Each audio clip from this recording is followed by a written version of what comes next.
সর্বশেষ মামলা হচ্ছে যে 99 সালের 6ই মার্চ, আজ থেকে 26 বছর আগে যশোরের টাউন হল ময়দানে যে একটা নারকীয় হত্যাকাণ্ড ঘটেছিল উদীচীর উপরে।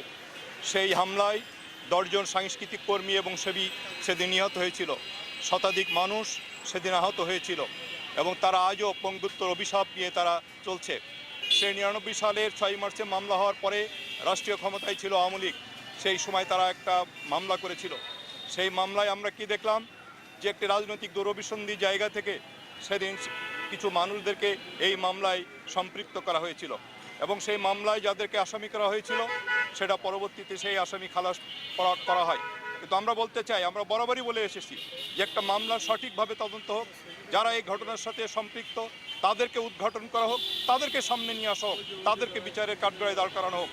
কিন্তু সেটা আমরা সেদিন দেখিনি। আমরা হতাশ হয়েছিলাম যে একটি রাজনৈতিক দূরভিসন্ধির জায়গা থেকে সেদিন মামলা করা হয়েছিল। পরবর্তীতে 3টি সরকার এই রাষ্ট্র পরিচালনা করেছে, কিন্তু আমরা কি দেখলাম যে এই 3টি সরকারই এরকম যে একটা নৃশংস হত্যাকাণ্ড ঘটলো, সেই হত্যাকাণ্ডের কেউ তদন্ত করলো না, কেউ বিচার করলো না।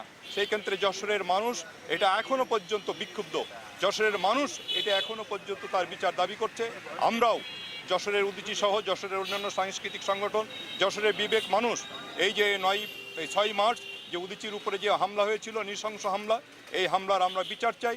আমরা মনে করি এই বিচার শুরু করার ক্ষেত্রে কোনো বাধা নেই, কোনো আইনগত বাধা নেই। ইতিপূর্বে আওয়ামী লীগ সরকারের শেষ সময় তারা হাইকোর্টের একটা আদেশ দিয়েছিল যে এই মামলাটা পুনর্জীবিত করার, কিন্তু সেটাও 12 বছর পার হয়ে গেছে।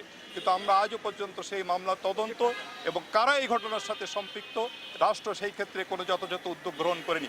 সেই ক্ষেত্রে আমরা মনে করি এটা কঠিন কোনো বিষয় নাই, রাষ্ট্রের একটা আদেশের উপরেই নির্ভর করছে যে এই মামলাটা একটা তদন্তের আদেশ দিলেই এই মামলার সাথে কারা জড়িত, কারা হচ্ছে এই মামলার সাথে সেদিন পিছনের শক্তি কারা, সেটা উন্মোচিত হবে।